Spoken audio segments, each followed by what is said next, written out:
เอ้เย่หลานสาวมากินเครปบ่ว่าตามันมีอย่างทางในนี่มันมีฮอทดอกเอาแซ่บบ่น่ากินมึงดูน่ากินมึงดูแซ่บบ่แซ่บ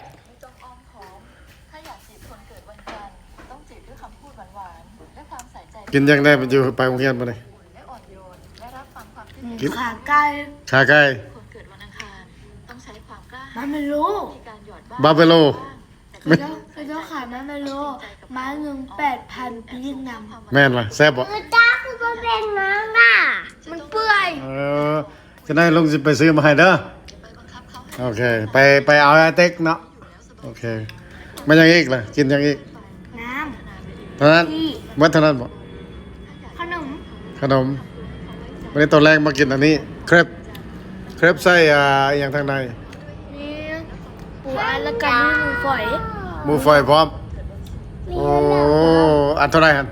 บุ้งเลยนะซื้อ โอ้น่าซื้อโอ้น่าซื้อให้เอื้อยบ่อยากกินน้ำโอเค